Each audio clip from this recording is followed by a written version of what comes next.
교회 여러분 중에 혹시 그 동행일기라는 걸 어떻게 쓰는 건가 그러신 분들이 혹 계시면 아마 오늘 뒤에 그 동행일기 쓰는 우리 위드 지저스 미니스트리 사역 브로셔가 아마 뒤에 가져왔을 것 같은데 아마 보시면 도움을 받으실 수 있어요. 여기에 연락하면 그러면 자세한 내용을 알 수 있겠구나. 혹시 여러분들이 교회적으로 그렇게 하기를 원하시면 우리 광 목사님께도 말씀을 드렸었는데 저희들이 예수 동행 훈련을 우리 교회에서 하실 수 있도록 우리 위지엠 사역 팀들이 와서 동행일기 세미나를 우리 교우들을 대상으로 한 세미나를 진행을 해드릴게요. 주일 오후 시간 정도쯤 이런 시간이 좋을 것 같은데 그렇게 해드리겠습니다. 자, 오늘은 이제 마지막 집회인데요. 사랑입니다. 우리가 예수님을 진짜 믿는지 그것은 만약에 하나를 점검하라고 한다면 원수도 사랑하게 되었는가 하는 걸 보고 알아요. 내가 정말 예수 믿고 구원받은 사람인지 원수도 사랑하게 되었나. 자, 오늘 저녁에 내가 진짜 사랑도 있구나 그러신 분들은 대답을 한번 해보시면 돼요. 내가 원수도 사랑하게 되었나? 그러면 사랑이 있는 거예요. 그냥 우리가 사랑 없이 살 수는 없잖아요. 우리 나름대로 다 사랑은 있죠. 근데 여기서 말하는 사랑은 그냥 그런 사랑이 아닙니다. 예수님이 하신 것처럼 서로 사랑하라. 그 예수님이 하신 사랑이 십자가의 사랑이 하나님과 원수된 우리를 위하여 예수님이 대신 죽으신 사랑, 그렇게 서로를 사랑하라는 거예요. 마태복음 5장 44절에 보면 같이 한번 읽어보실까요? 45절까지 나는 너희에게 이르노니 너희 원수를 사랑하며 너희를 박해하는 자를 위하여 기도하라. 이같이 한즉 하늘에 계신 너희 아버지의 아들이 되리니 이는 하나님이 그 해를 악인과 선인에게 비추시며 비를 의로운 자와 불의한 자에게 내려주심이라. 아멘. 분명히 주님이 말씀하셨어요. 예수님이 사랑하라고 하는 그 사랑은 원수도 사랑하라. 자, 그 점에 대해서 아멘이십니까? 목사님, 전 진짜 원수도 사랑하게 되었어요. 그렇게 되었나요? 안타깝게도 많은 성도들이 원수 사랑을 어떻게 하라는 말이야 그렇게 생각을 해요. 이건 심각한 문제예요. 예수님을 믿고도 원수 사랑을 어떻게 하라는 거야? 예수를 안 믿는 사람에게는 사실 원수를 사랑하라는 것은 말이 안 돼요. 그건 피해자에게 더 가혹한 일이죠. 그죠? 내가 피해를 당했는데 아니 내가 가해자를 사랑을 해야 돼? 이건 너무너무 가혹한 일이에요. 그죠? 근데 예수를 믿은 우리에게는 달라요. 자, 여러분에게 한번 묻겠습니다. 원수 사랑이 힘들다고 생각하시는 분들에게 여러분의 죄가 사함을 받는 게 힘든 일일까요? 원수를 사랑하는 게 힘든 일일까요? 여러분의 죄가 사함을 받는 게 비교할 수 없이 어려워요.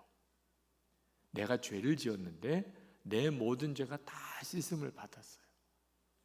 우리가 예수 믿고 받은 은혜입니다.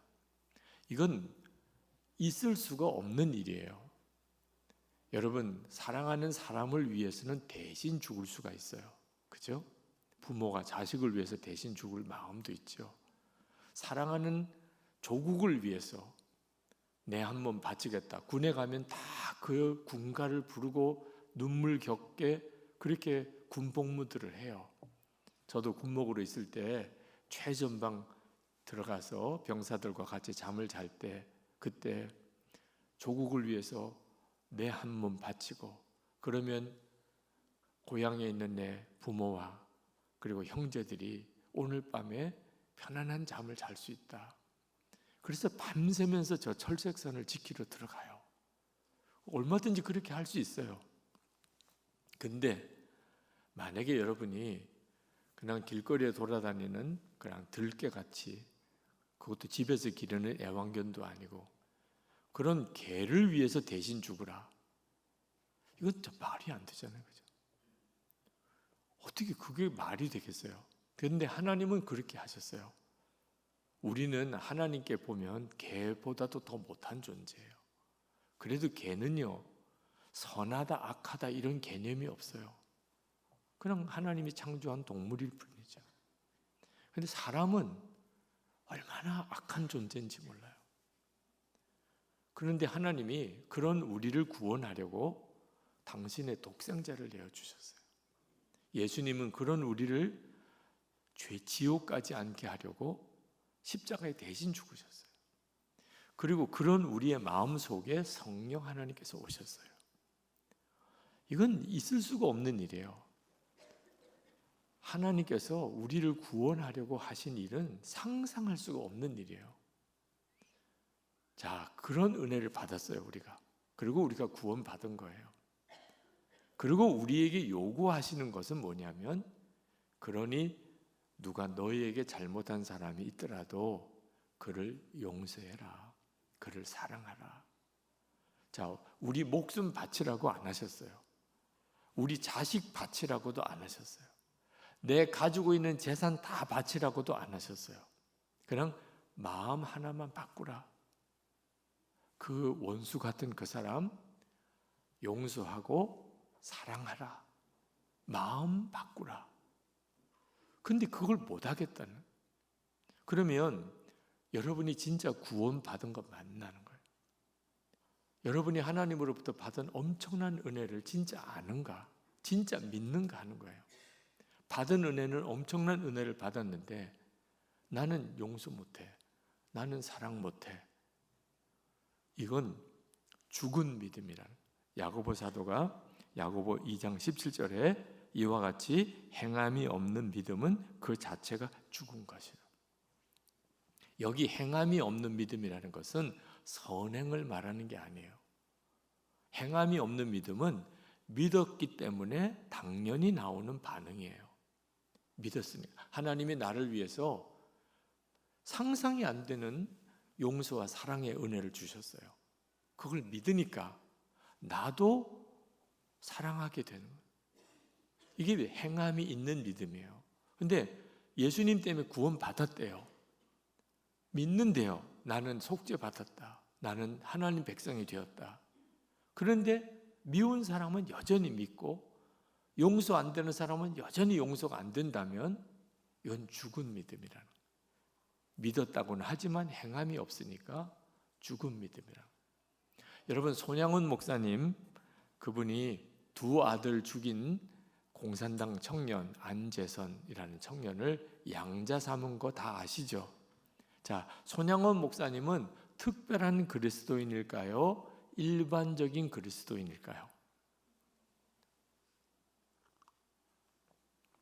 많은 분들이 손양원 목사님은 아주 특별한 분일 거라고 생각해요. 왜? 그런 일을 어떻게 누구나 다 할 수 있겠어? 그렇지 않습니다. 손양원 목사님이 자기를 두 아들을 죽인 그 안재선이라는 그 공산당 청년을 양자 삼은 이유가 뭐죠?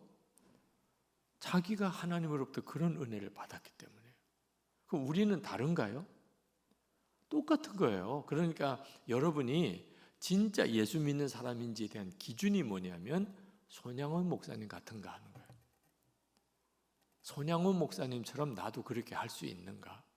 그러면 사랑이 있는 거예요.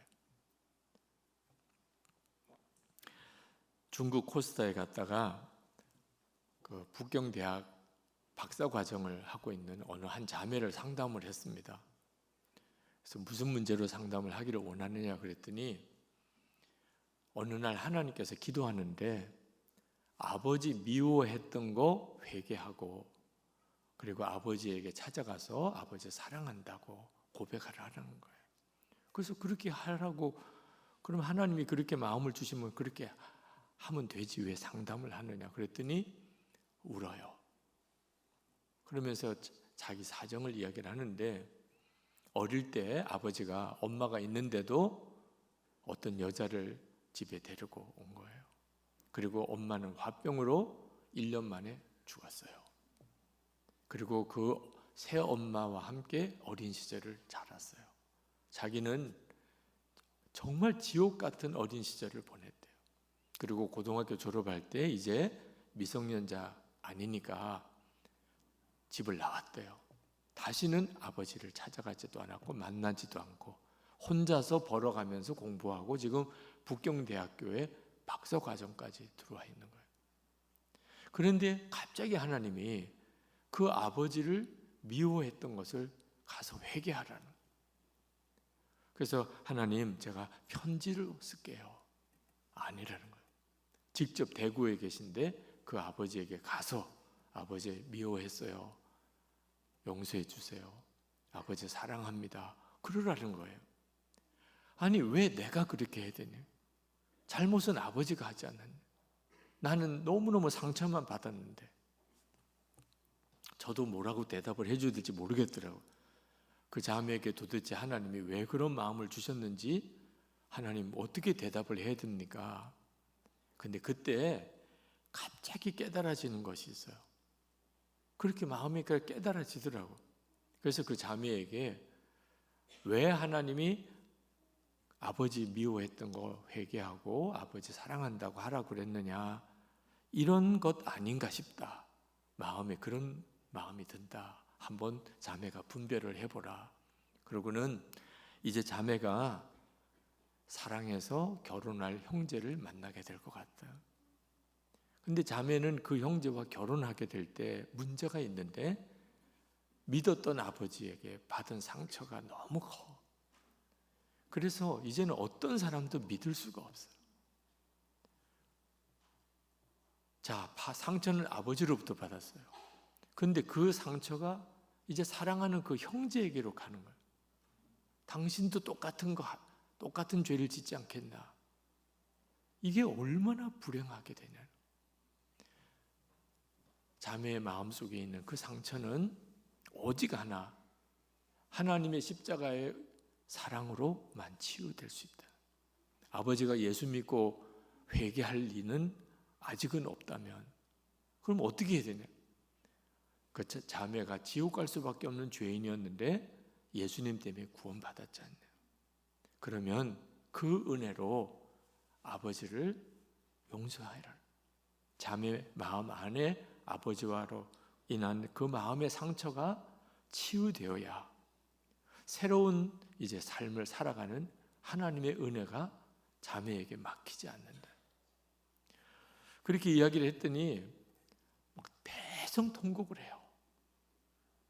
그 코스타가 열리는 곳이 중국의 한 호텔이었는데 그 상담실이 호텔 로비에 칸막이를 해가지고 거기에 상담실을 만들었는데 지나가는 사람들이 다 쳐다봐요. 분위기가 이상해요. 저하고 그 자매하고 이렇게 앉았는데 자매가 막 대성통곡을 하니까 저도 너무너무 난감해요. 근데 그 자매는 정말 그때 그 마음이 주체를 못하겠던 모양이에요. 여러분, 우리가 잘못 이해하고 있는 거 하나가 원수도 사랑하라는 이 말씀을 우리 괴롭게 하려고 주신 게 아니라는 겁니다. 도무지 지킬 수도 없는 무서운 엄격한 명령을 우리에게 주신 거 아니에요. 우리가 하나님의 은혜를 경험하려면 두 문이 열려야 돼요. 하나는 하나님을 향한 문이 열려야 돼요. 하나님을 향한. 그래서 예수님과 동행하는 일기도 써보라고 하시는 거예요.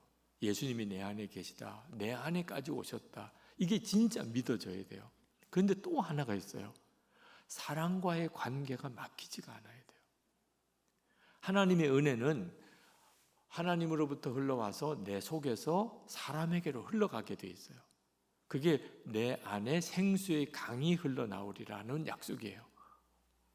근데 사람에게 막혔어요. 그러면 은혜가 흐르지를 않아요. 여러분, 용서하지 않으면 여러분이 가장 피해자예요.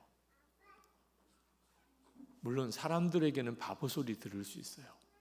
사람에게는 손해볼 수 있어요. 그렇지만 하나님이 말할 수 없이 부으시는 은혜가 이제는 내 것이 돼요. 하나님이 우리에게 원수도 용서하고 사랑하라고 말씀하시는 이유는 하나님이 우리에게 부어주실 은혜가 너무너무 크기 때문이에요. 그런데 안타깝게도 성도들의 삶을 보면 사랑과의 관계가 막혀 있는데 이걸 해결하려고 안 하는 거예요. 부부 사이에, 부모와 자녀 사이에, 교인들 사이에, 또는 교회와 교회 사이에. 이거 너무너무 안타까운 거예요. 서로 지난날의 어떤 문제 때문에 서로 맺혀가지고 도무지 이걸 해결하려고 안 하는 거예요. 그러면 결과가 뭐예요? 하나님의 은혜가 내게 더 이상 임하지 않아요.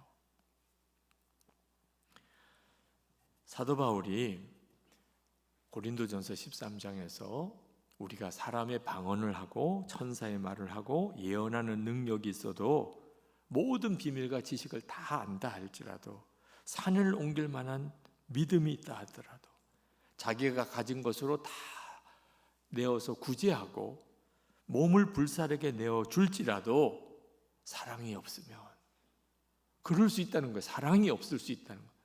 봉사도 열심히 하고 구제도 많이 하고 교회 일도 많이 하고 은혜도 많이 받았고 은사도 많이 체험했고 성경 지식도 많고, 그러면 예수 잘 믿는 거잖아요. 그래도 사랑이 없을 수 있다는 거예요. 그러면 아무것도 안 돼요. 우리가 어떤 사람을 평가할 때 아무개 집사님 어떠세요? 그 사람은 아무것도 아니에요. 이 아무것도 아니라는 말이 무서운 말이에요. 우리가 하나님 앞에 갔을 때 넌 아무것도 아니야.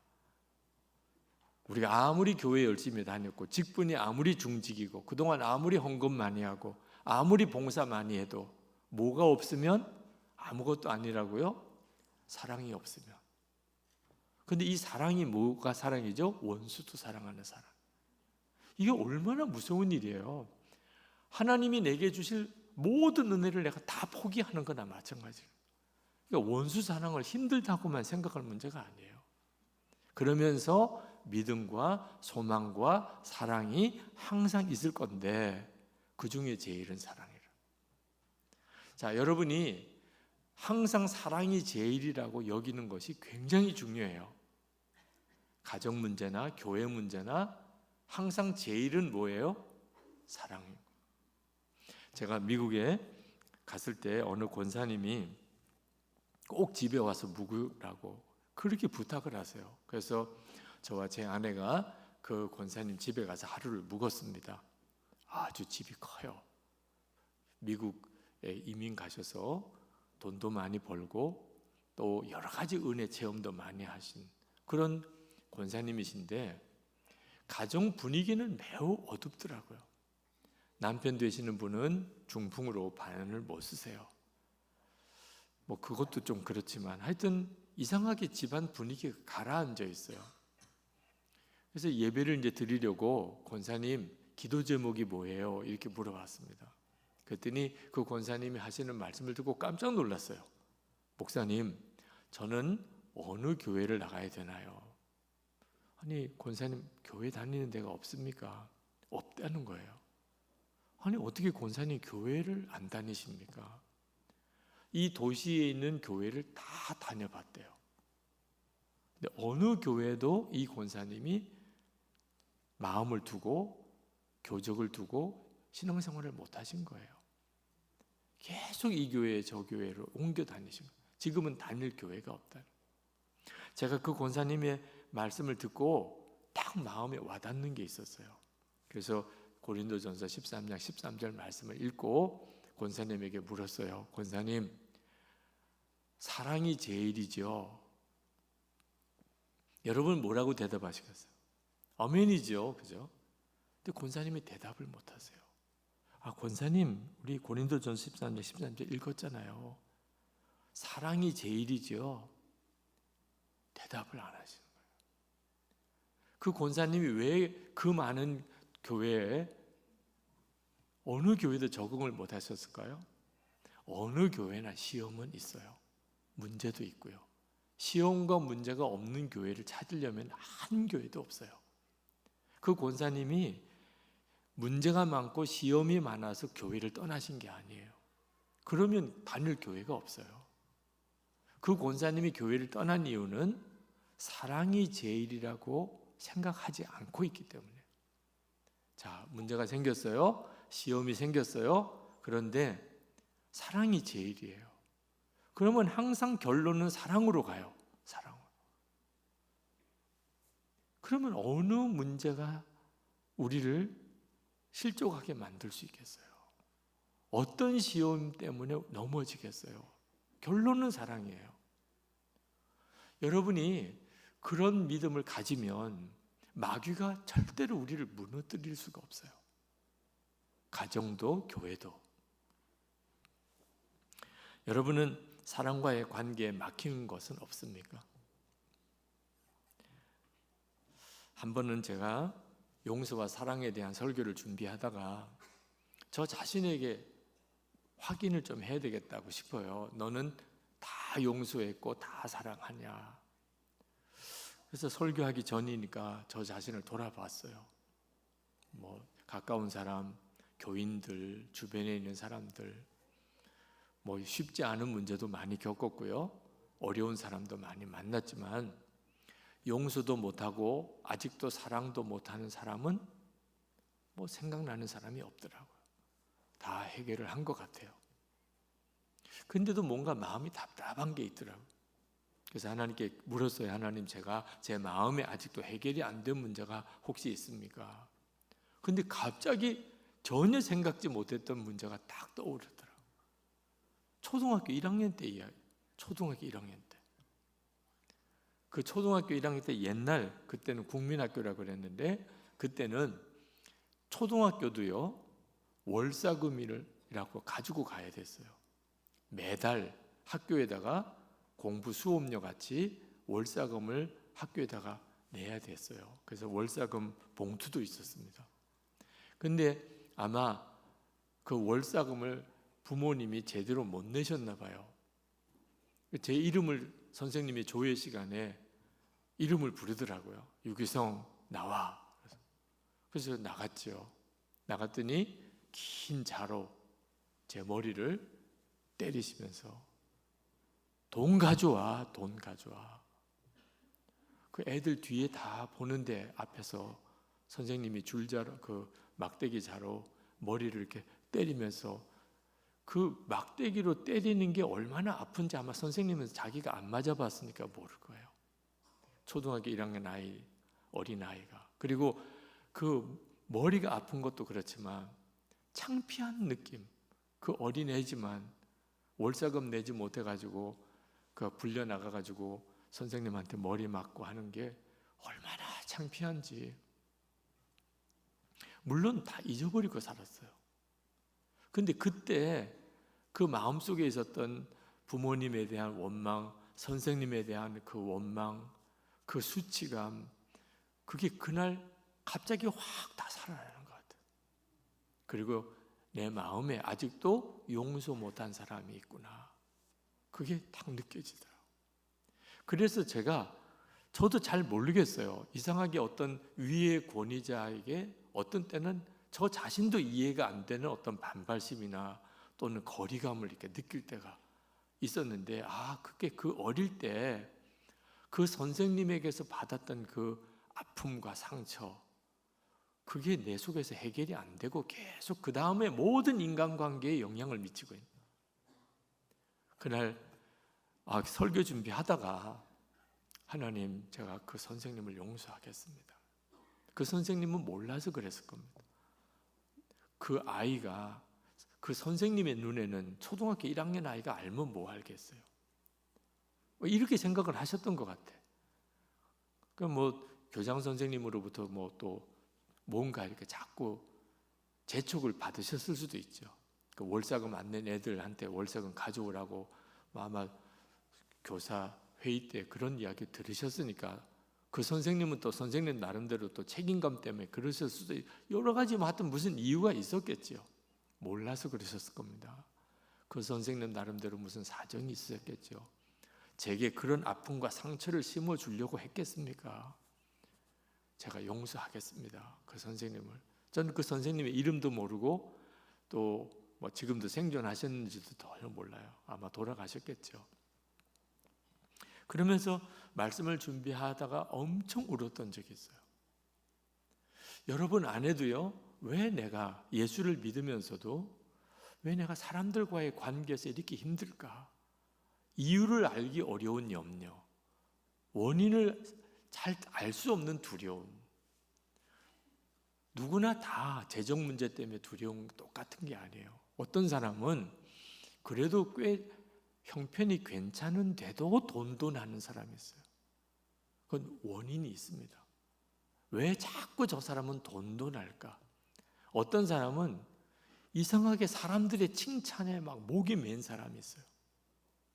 칭찬해 줘야 되고, 누가 조금이라도 안 좋은 이야기하면 이 사람은 못 견디는 사람이 있어요. 그때의 문제가 아니에요. 그 어릴 때 거의 무의식 세계까지 들어갈 정도로 자기 마음속에 응어리진 문제들이 있는 거예요. 그것들이 하나님이 내게 지금 주시는 은혜를 다 망가뜨리고 있는 거예요.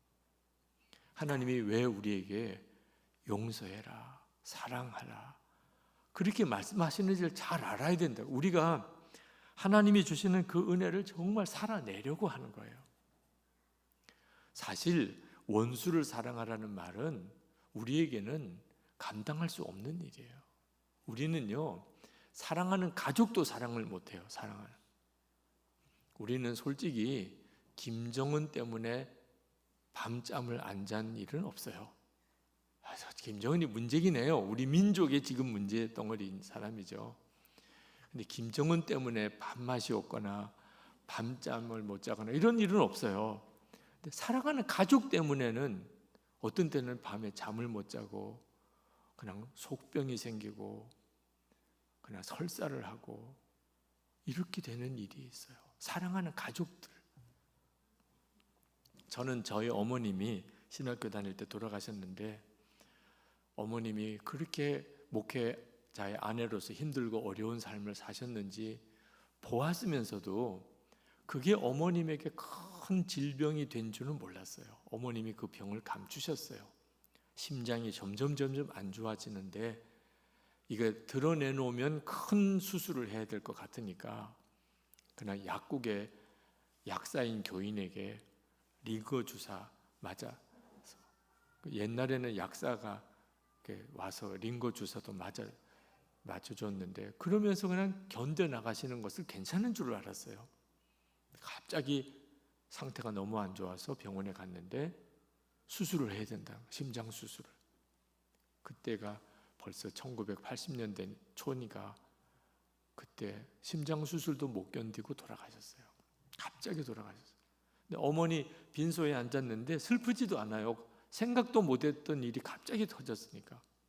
어머니 영정사진이 야외 예배 갔을 때 웃으시면서 찍으신 사진을 확대해서 영정사진으로 이렇게 앞에 놓고 정말 이게 무슨 일인가 싶더라고요. 그런데 저희 동생하고 밥을 먹는데 동생들이 그래요. 형, 엄마가 마지는 속은 어떤지 모르겠는데 표현이 없다 그러시더라. 그래서 제가 그랬냐. 제가 그랬거든요. 제가 맞인데 저는 속으로는 어머니를 사랑을 했지만 사랑한다는 표현을 거의 못했어요. 여러분 중에 아들 기르시는 분들 그런 줄 아세요. 아들은 표현이 없어. 아들은 하여튼 좋은지 나쁜지 하여튼 반응이 없어. 근데 저는 그냥 어머니 사랑하는 건 속으로 사랑하니까 또 사랑은 진짜 사랑은 속 깊이 하는 거니까 그래도 되는 줄 알았어요. 그런데 저희 셋째 동생, 저희들이 아들 삼형제, 막내가 딸인데 그 셋째는 그렇게 어머니에게 사랑합니다. 어머니 너무 이뻐요. 엄마가 세상에서 제일 이뻐요. 엄마가 해주는 밥이 제일 맛있어요. 학교 갔다 오면 엄마 좀 앉아봐. 내가 어깨 주물러 줄게. 엄마 오늘은 괜찮아? 토할 것 같아요. 아니 남자애가 어떻게 그렇게 하냐 말이에요. 그래서 제가 불러다가 충고를 했어요. 야, 너는 어떻게 그렇게 남자애가 다 사랑을 말로만 하냐. 말로만. 사랑은 말로 하는 게 아니야. 속 깊이 하는 거야. 그래서 제가 충고를 다 해줬다니까. 잘했죠. 근데 저희 어머님은 그 셋째를 좋아하신 거예요. 위로받고. 저는 속을 모르겠다고. 제가 그리고 빈소에 앉았는데 어머니 사진을 보는데 그냥 눈물이 터지더라고요. 돌아가실 때까지 모르셨다. 제가 얼마나 어머니를 사랑했는지를 어머니는 모르고 그 힘든 때 그냥 그렇게 돌아가셨어요. 그게 갑자기 그렇게 마음이 아파요.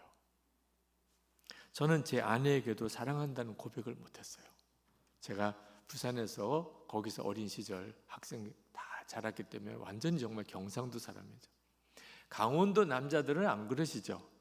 경상도 쪽 남자들은 사랑한다는 고백을 하는 게 그렇게 쑥스러워요. 아내가 있다고 물어봐요, 저에게. 여보, 나 사랑해. 이렇게 쓸데없는 소리 하고 있네. 그랬어요. 아니, 물어볼 게 따로 있지.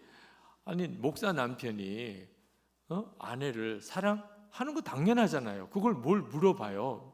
너무 당연한 질문을 왜 하냐 말이에요. 그렇지 않아도 신경 쓸 일이 많은데. 그런데 한 번은 설교 준비를 하다가 표현되지 않은 사랑은 사랑이 아니라는 거예요.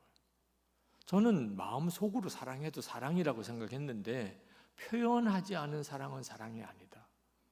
그 말씀을 잊고 이건 우리 교회 남자 성도들에게 반드시 이건 전해줘야 되겠다. 그래서 남자 성도 여러분, 여러분이 아내를 사랑하시면 표현을 해야 됩니다.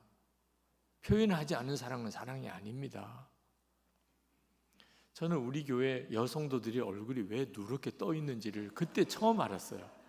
그러니까 남편들로부터 사랑받는다는 표현이 없이 사니까 이 여성도님들이 기쁠 일이 없는 거예요. 그래서 그렇게 원고를 쓰긴 했는데 설교를 할 자신이 없는 거예요. 제 아내가 말을 잘한다. 그럴 거 아니겠어요. 그러니까 일단은 제 아내에게 사랑한다는 고백을 한 다음에 설교를 해야 되잖아요. 그래서 아내에게 사랑한다는 고백을 하려고 이제 호시탐탐 기회를 노렸어요. 근데 여자가 좀 한 5분 정도라도 이렇게 먼 산을 보든지 창밖을 보든지 가만히 좀 앉아 있어 줘야 옆에 가서 여보 사랑해 이렇게 할 수 있잖아요. 설거지 하는데 사랑한다고 하기도 그렇고 빨래하는데 가서 사랑한다고 할 수도 없고 도대체 사랑한다는 고백을 할 수 있는 도무지 상황이 안 만들어지는 거야. 아무리 분위기를 이제 잘 맞춰서 사랑한다고 해야 되겠다고 하려고 해도 그렇게 너무너무 바쁜 거예요. 잘 때 해야 되겠다. 그때가 제일 좋을 것 같아요. 그래서 저는 이제 일찍 누워서 이제 아내가 들어오기를 기다렸는데 잠이 들어버렸어요. 깨보니까 새벽기도 갈 때예요. 그때 또 사랑한다고 말하기도 그렇잖아요. 이렇게 토요일이 됐어요. 내일이면 이제 설교를 해야 되는데 큰일 났어요. 그래서 집에 가면서 오늘은 무조건 사랑한다고 고백해야 된다. 분위기 봐서 할 문제가 아니다. 그리고 하나님께 기도했어요. 하나님, 믿는 자에게는 능치 못함이 없다고 하시지 않았습니까? 능력을 주옵소서. 여러분, 남편이 아내에게 사랑한다는 고백을 하려면 성령 받아야 돼요. 그래야 이 말이 속에서부터 이게 입으로 나와요. 사랑합니다. 여보 사랑해. 이렇게 된다니까요. 그때 정말 그걸 정말 절실하게 느꼈어요. 하나님, 성령의 역사를 주세요. 그리고 이제 집에 가서 아내를 만날 생각을 하니까 문에서 문 열어줄 때 딱 해야 되겠다. 이거 뭐 분위기 보고 이럴 문제가 아니다. 그래서 초인종을 눌렀어요. 아내가 이제 문을 열어주면 그때 여보 사랑해 이렇게 하려고. 문을 열어주면 한 5초라도 좀 있어야 되잖아요. 얼굴에 이렇게 좀 보고 한 5초라도 그래야 사랑한다고 말하지. 문 싹 열어주고 싹 돌아서면 어떻게 하자는 거예요. 큰일 났어요. 방에 들어가서 이거 어떻게 하나. 그리고 이제 옷을 이렇게 옷장에다가 거는데 아내가 뭘 가지러 들어왔어요. 지금 해야 된다. 근데 아내를 보고 할 자신이 없어요. 그래서 옷장 보고 했어요. 옷장 보고 여보 사랑해 그렇게. 그리고 아내를 돌아봤어요. 그런 사랑의 고백인데도 눈물이 글썽해요. 깜짝 놀라는 눈으로. 그리고는 계속 그래요. 너무 고맙다고, 사랑한다는 말을 해줘서 고맙다고, 너무 힘들었고 피곤하고 짜증나고 답답한 일도 많고, 그런데 갑자기 당신을 사랑한다 그러니까 그냥 다 잊어지고 모든 것이 다 그냥 없어진 것 같고 그렇다는 거예요. 너무 고마워하니까 더 힘들어요. 내일 가면 아유 저 설교하려고 그랬구나, 제 아내도 알 거 아니겠어요. 설교하려고 저랬구나. 이제 너무 막 고마워하니까 내가 더 부담돼요. 참 엉터리 같죠. 네. 저는 저희 딸에게도 좋은 아빠가 아니었어요. 저희 큰딸이 중학교 들어갔을 때 어느 날 다른 교회 가면 안 되냐는, 자기가. 여러분, 담임 목사님 딸이 다른 교회 가면 돼야 안 돼요? 아니 우리 교회 중고등부는 어떻게 하라고 그러냐, 진짜 그런 마음이죠. 철이 없어도 이렇게 없냐, 그런 생각이 들었는데, 저도 목사 아들로 자라봤기 때문에 목사의 자녀들이 겪는 어려움이 있어요. 그러니까 교인들이 다 아는 게, 이 아이들이 사춘기가 되면 그게 그렇게 아이들에게는 힘들어요. 아이들이 그냥 안다는 식으로 그렇게 표현한 거 하나 가지고도 어떤 때는 시험도 되고, 내가 화내면 안 되겠다 그런 생각이 들더라고요. 그래서 좋은 이야기를 해줘야 되겠다. 뭐가 좀 어려운 일이 생겼냐, 누가 너에게 뭐라고 그러든 아빠가 다 책임져 줄게, 아빠가 다 도와줄게, 아빠한테 다 이야기해. 근데 말을 안 해요. 무슨 말을 해야 내가 도와줄 텐데. 그러니까 나중에는 제가 목소리가 점점 커지더라고. 말을 해야 도와주잖아. 말을 해야. 무조건 다른 교회 가면 안 되냐니, 아빠가 어떻게 너를 도와줄 수 있어. 그러니까 저희 딸이 제가 무서워서 다른 교회를 가고 싶다는 거예요. 여러분, 제가 딸에게 자상한 아빠일 것 같아요? 무서운 아빠일 것 같아요?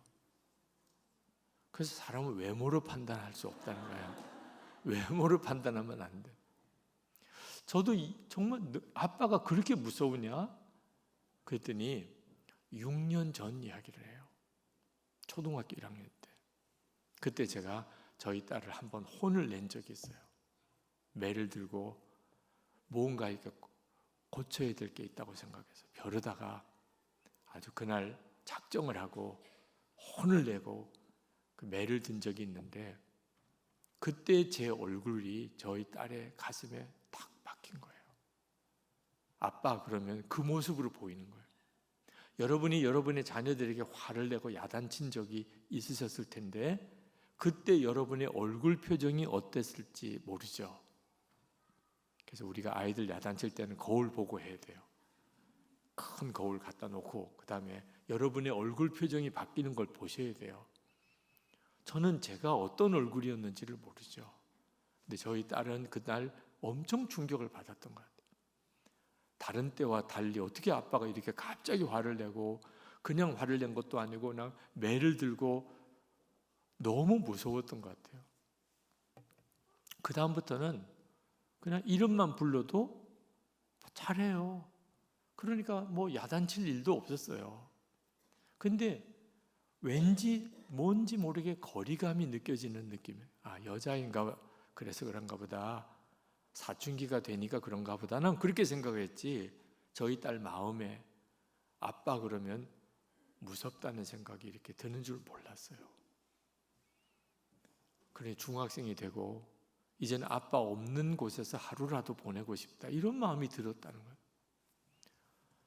제가 저희 딸에게 용서를 구했어요.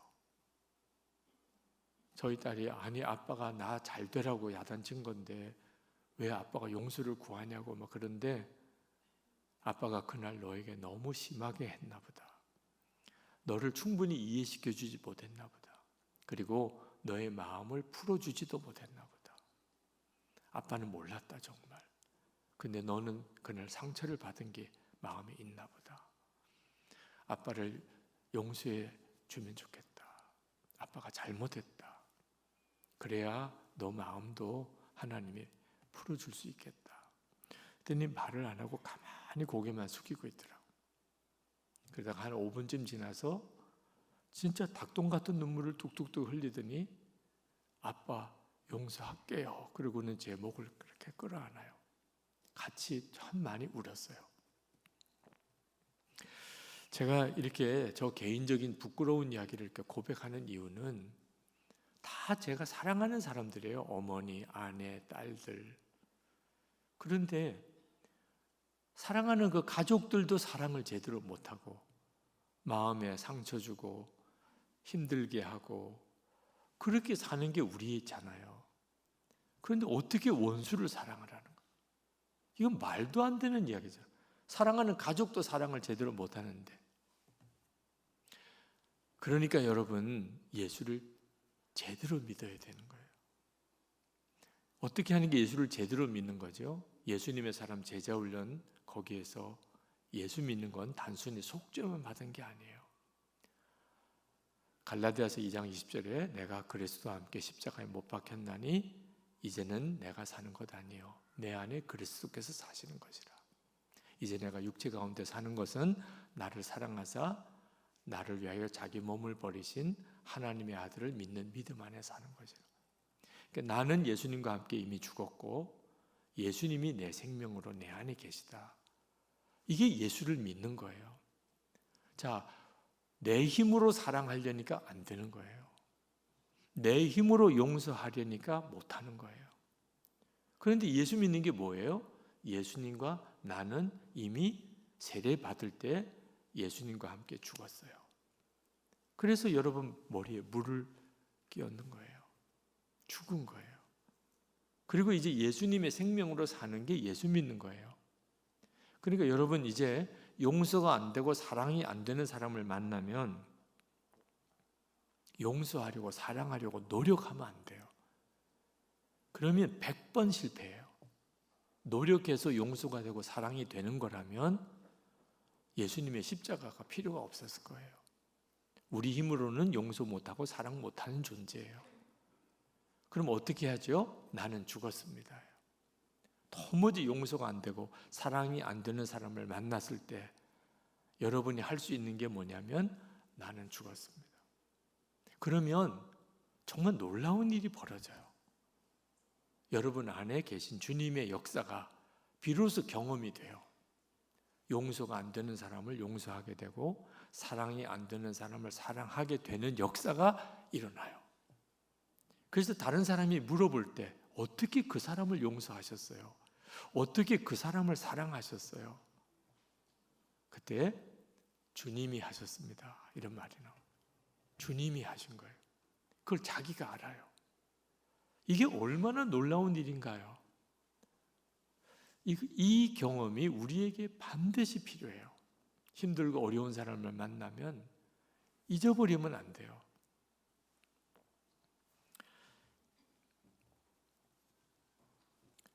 정말 저는 싫은 사람은 싫고 나쁜 사람은 나쁜 사람이었어요. 저에게는 그랬어요. 모든 사람이 좋은 사람은 아니더라고요. 목회하면서 또 살아보면서 보니까 나쁜 사람도 많고 함께 상종하기 싫은 사람도 많았어요. 그리고 제 마음속에 겉으로는 드러내지 않아도 판단하고 정죄하는 일이 저에게 분명히 있었어요.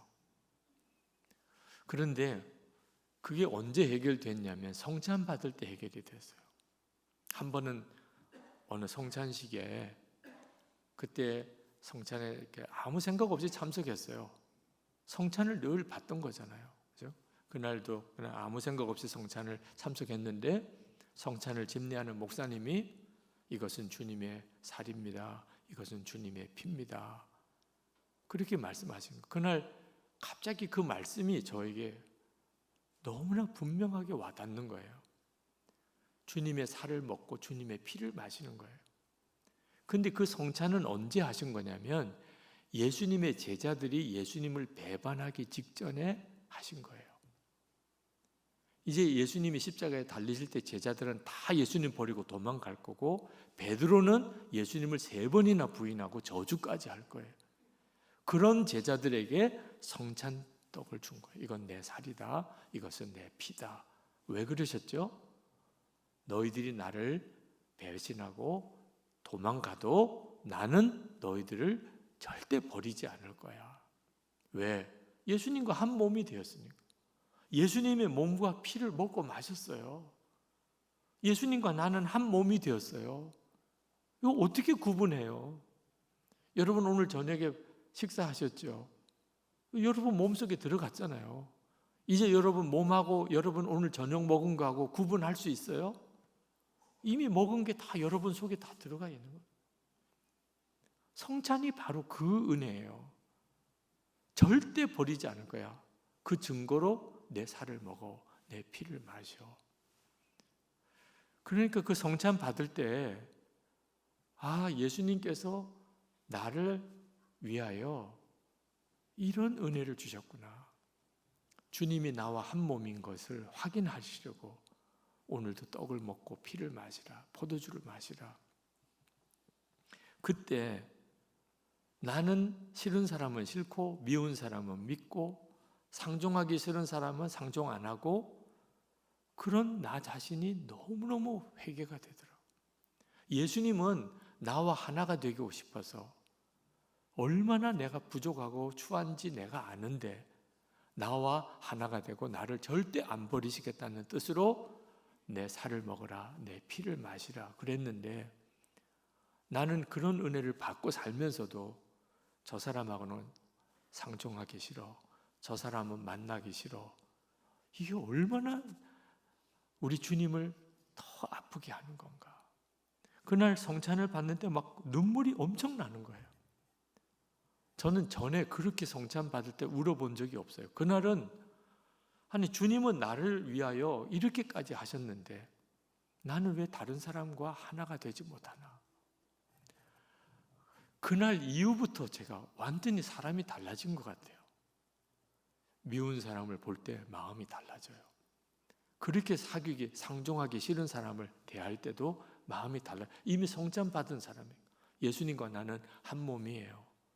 이제 나는 예수님이 내 생명이세요. 여러분 성찬 받으셨다면 여러분이 다 그 은혜를 받은 사람이에요. 주님 오실 때까지 우리는 성찬을 통하여 예수님이 지금 나와 하나가 되었음을 계속 확인하는 거거든요. 그때부터 비로소 허물 많은 사람, 문제 많은 사람이 달리 보이기 시작해요. 야, 저런 사람, 저런 죄인이 있나 이런 마음이 없어지고 나와 그 사람이 하나가 되는 거예요. 여러분, 이게 예수 믿은 사람이 가지는 놀라운 특징이에요. 제가 선한목자교회에 이제 은퇴를 지난 4월에 했는데, 제가 선한목자교회 부임하고 이제 큰 예배당 건축을 마무리를 해야 될 책임을 져야 됐어요.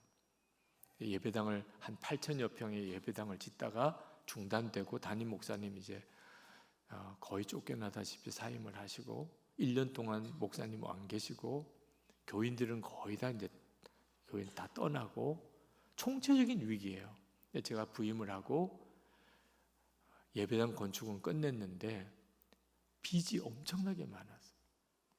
교인이 한 1,000명도 안 되는데 그때 2006년에 지금부터 한 20여 년 전이죠. 빚만 한 240억 빚이 됐어요. 매주 한 4천만 원씩 이자가 나가요.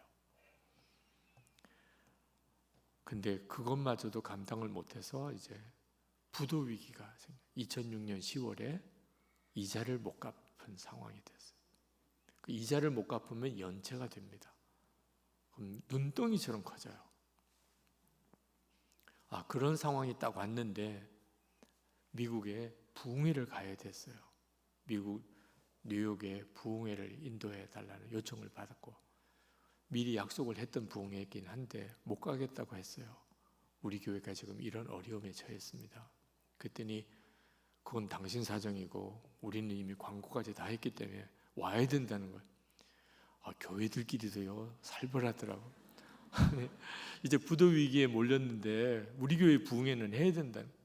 그래서 장로님들께 그 교회 사정상 제가 안 갈 수가 없는 사정입니다. 그리고 부탁드리고 뒤수습을 위한 방안을 좀 마련해 달라. 그리고는 제가 부흥회를 인도하러 갔는데 낮밤이 완전히 바뀌고 3번 집회도 하고 식사 대접받고 뭐 이러느라고 정신이 하나도 없어서 교회 생각을 잊어버렸어요. 언제 생각났냐면 한국 가는 비행기 타고 생각났어요. 아무리 미국이 좋아도 집이 좋잖아요. 이제 집에 가는구나. 그런데 부도가 나요. 이제 돌아가면 교회 부도가 나요. 이제 그게 사회에 알려지고 소문나면 한국 교회에 큰 망신거리가 되고 식은땀이 나는데 충격이 스트레스가 갑자기 몰리니까 심장 쇼크가 왔어요. 비행기 안에서 숨도 못 쉬겠고 심장은 칼로 찌르는 것 같이 통증이 너무너무 심하고 이렇게 죽는가 싶은 생각이 들다. 그때 다급하게 제가 기도했던 기도가 나는 죽었습니다. 나는 죽었습니다.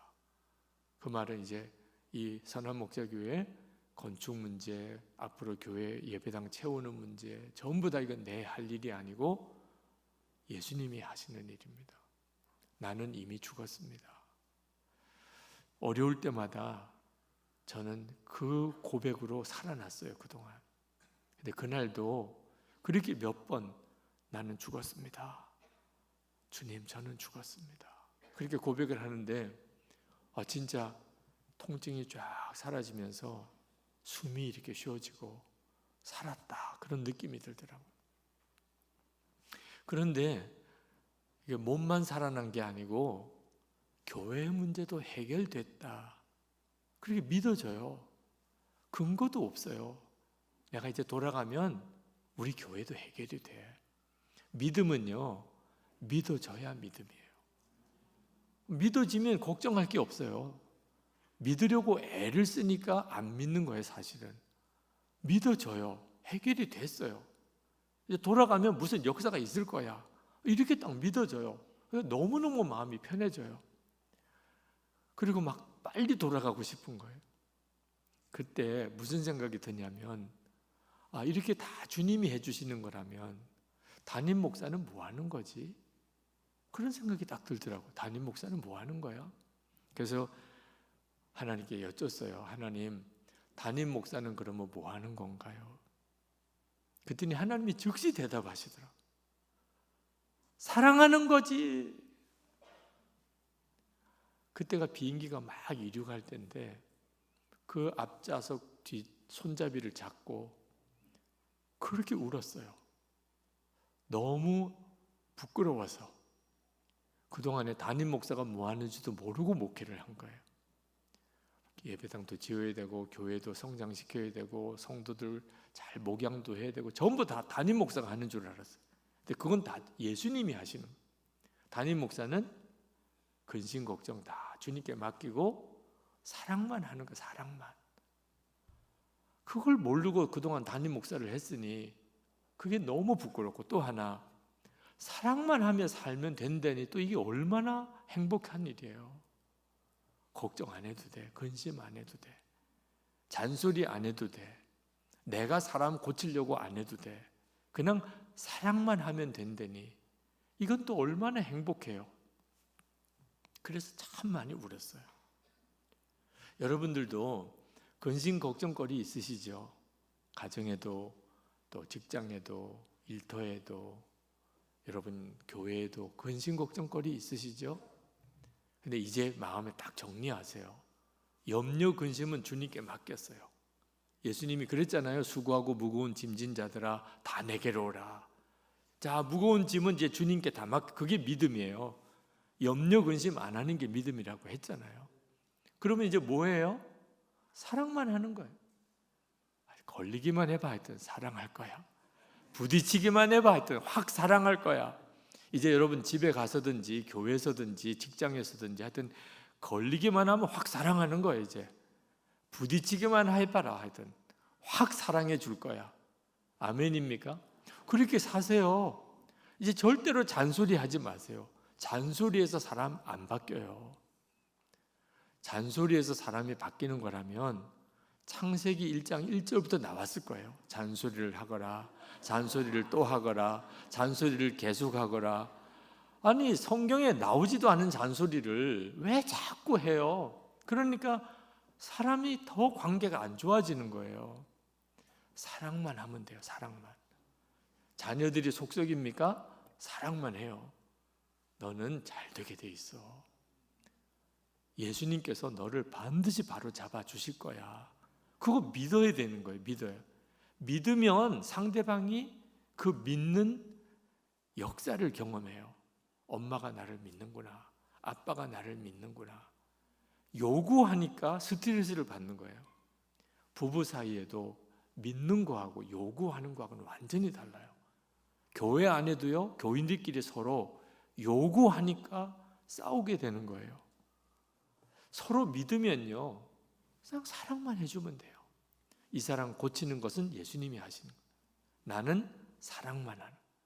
그리고 지나고 보니까 사람이 변했어요. 분위기가 달라졌어요.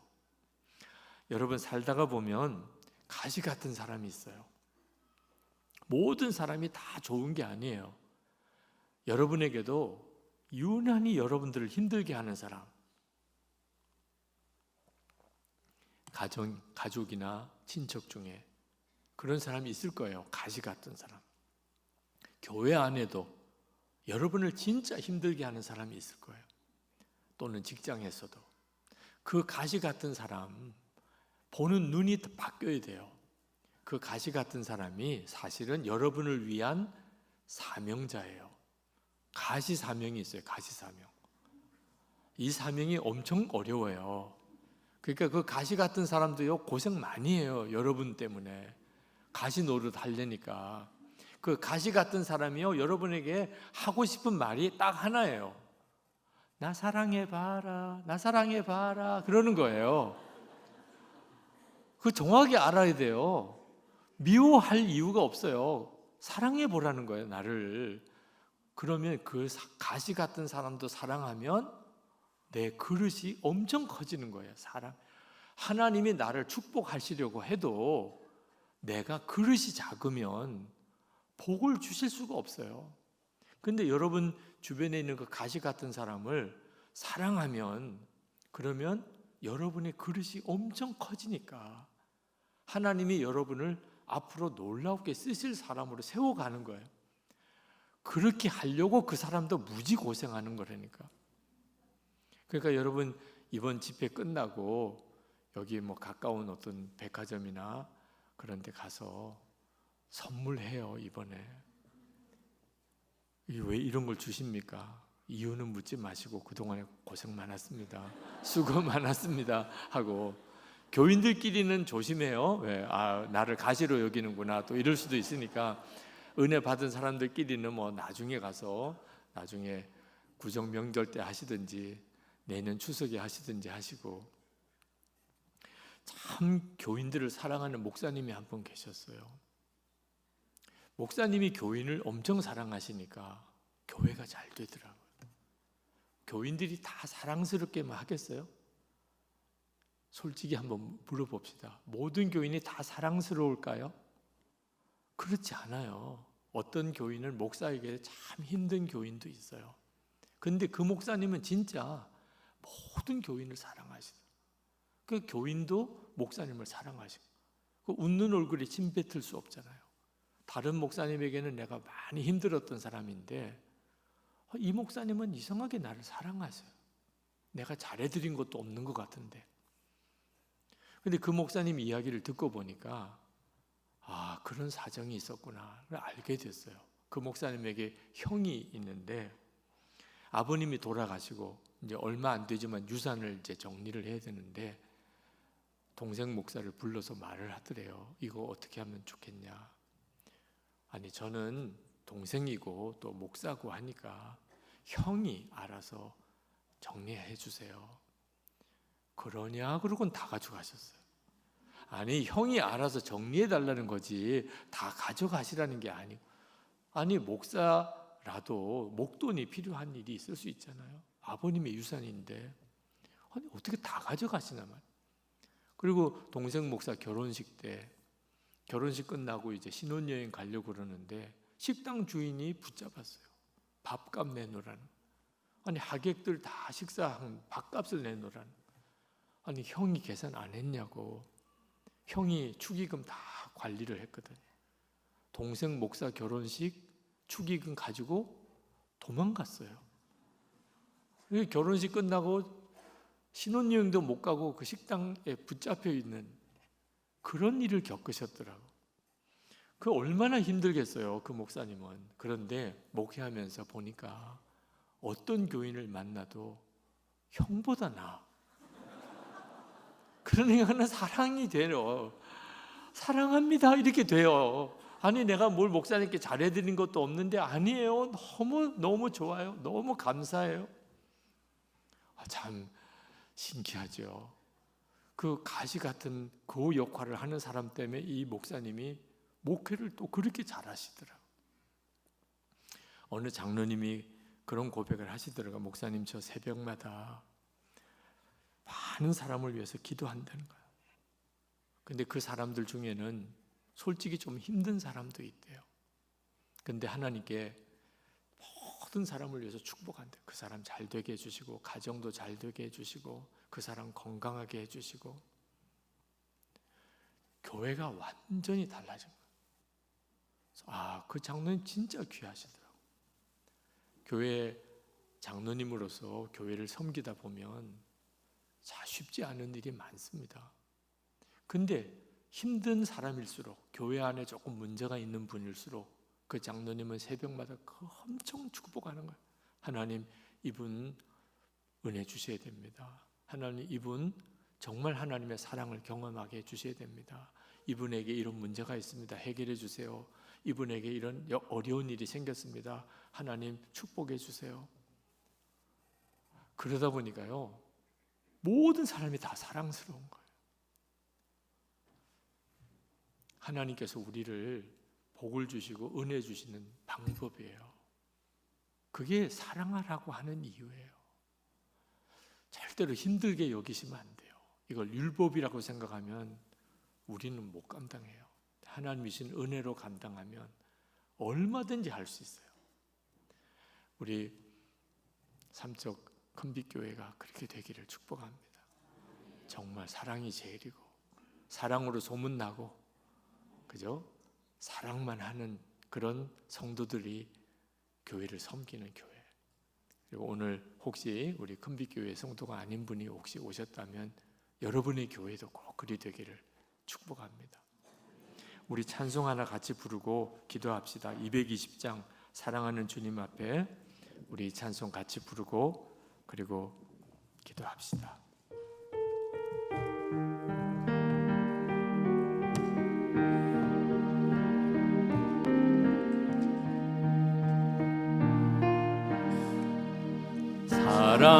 사랑하는 주님 앞에 형제 자매 한자리에 그 신생 생각하며 즐거운 찬송 부르네.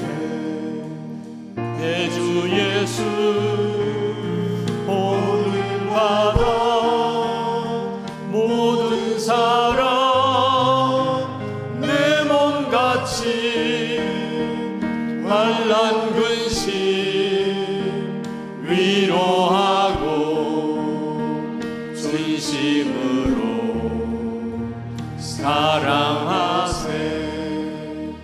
사랑하는 주님 앞에 온갖 충성 다 바쳐서 괴로우나 즐거우나 주님만 힘써서 일해. 우리 주님 거룩한 손 제자들의 발을 씻어 남 섬기는 종의 도를 용서행에 보이셨네. 사랑하는 주님 예수, 같은 주로 섬기나니 한 피바다 한 몸이루 형제여 친구들이여 한 몸같이 친밀하고 마음으로 하나 되어 우리 주님 크신 뜻을 지성으로 준행하세. 아멘. 아멘. 우리 기도하실 때 여러분 마음에 오늘 말씀을 듣는데 누구가 딱 생각이 난 사람, 그 일을 위해 기도합시다. 하나님, 그 사람이 생각이 나네요.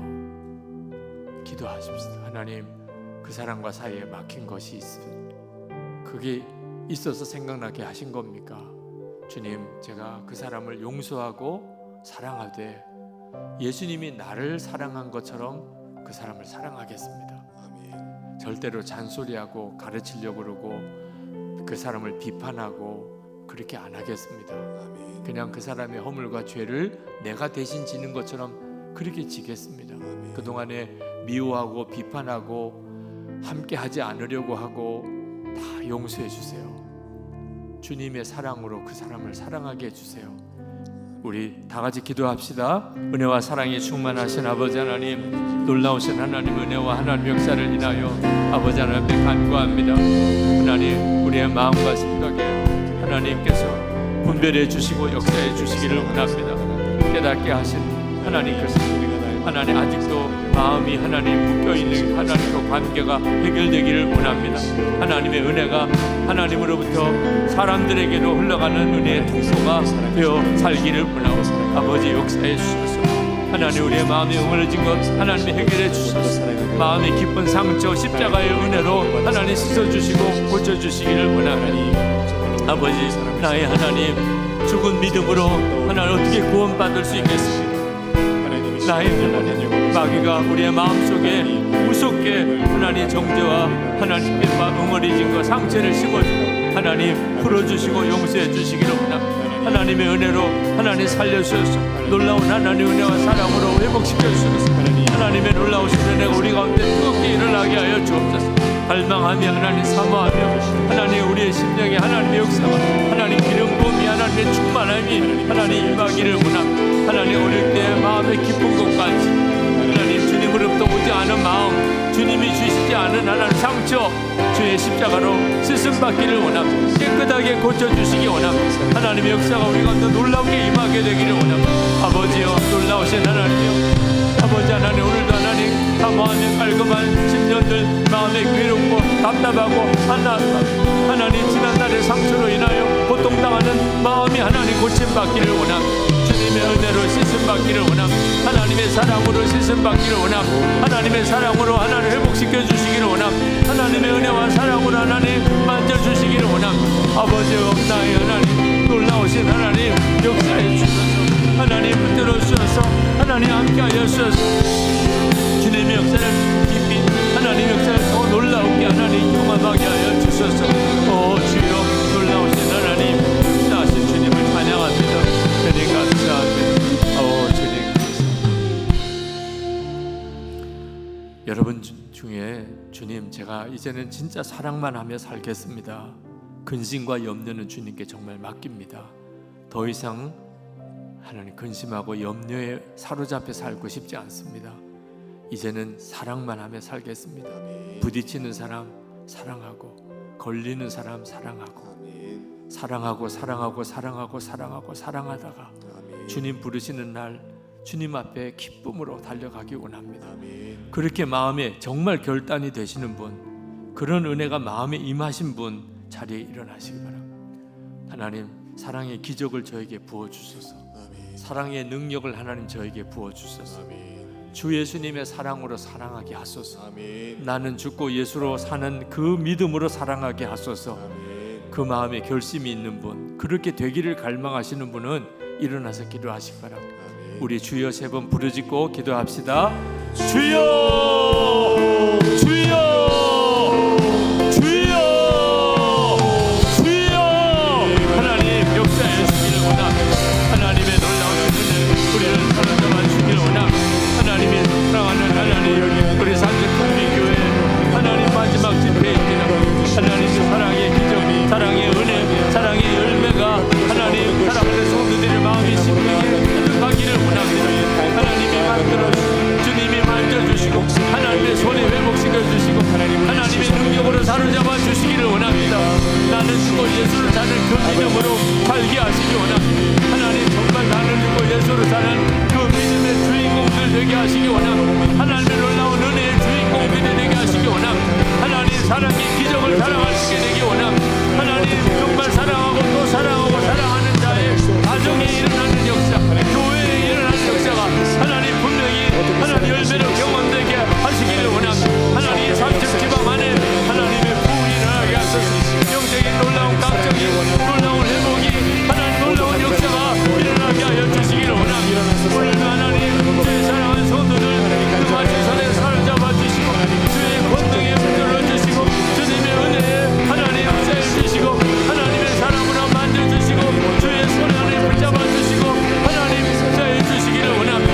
오 나의 주여 하나님 책임져 주셔서 주님 이제는 붙잡아 주셔서 하나님의 은혜를 함께하여 주셔서 오 나의 하나님 주시기 원합니다.